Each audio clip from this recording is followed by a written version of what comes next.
તો રાજ્યમાં ધર્માંતરણ વચ્ચે વધુ એક વિડીયો વાયરલ થઈ રહ્યો છે, જેમાં દક્ષિણ ગુજરાતમાં ધર્માંતરણ મામલે હવે વિવાદ ચાલી રહ્યો છે। આ વિવાદ અંગે વાત કરીએ કે ધર્માંતરણ વિવાદ વચ્ચે મંત્રી કુંવરજી હળપતિનો વિડીયો વાયરલ થયો છે। તાપી જિલ્લામાં મંત્રીનો વિડીયો વાયરલ થતા વિવાદ પણ ઉભો થયો છે।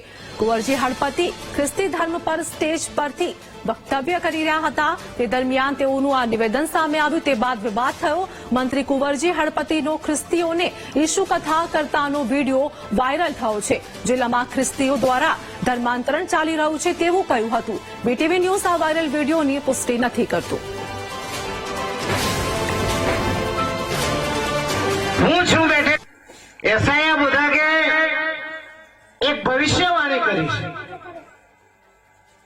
એક કુંવારી કન્યા ગર્ભવતી થશે અને તે તેના પુત્રને જન્મ આપશે અને તેનું નામ ઇમાનુએલ પાડશે। Hallelujah, hallelujah. ઇમાનુએલ એટલે ઈશ્વર આપણી સાથે છે। છે ને ઈશ્વર આપણી સાથે કે નથી? બધાની પાસે છે, બધાને વિશ્વાસ છે।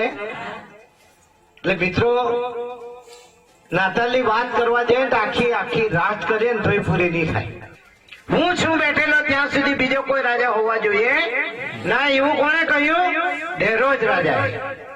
અને એ વાત પહેલા માંગીઓને એને મૂકી કે આપણા ગામમાં કયું બાળક જન્મ લઈ રહ્યું છે એની તમે શોધ કરો, તપાસ કરો અને જ્યાં પણ મળે એ બાળકને તમારે મારી નાખવા।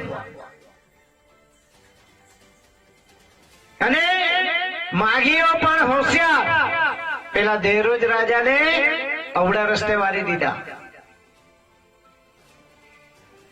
પ્રભુ ઈસુ ખ્રિસ્તનો જન્મ થાય એને આદેશ આપ્યા કે આજુબાજુના ગામડાઓમાં 2 વર્ષ પહેલા કોઈ પણ બાળક જન્મેલા હોય તો તેને આપણે મારી નાખવું।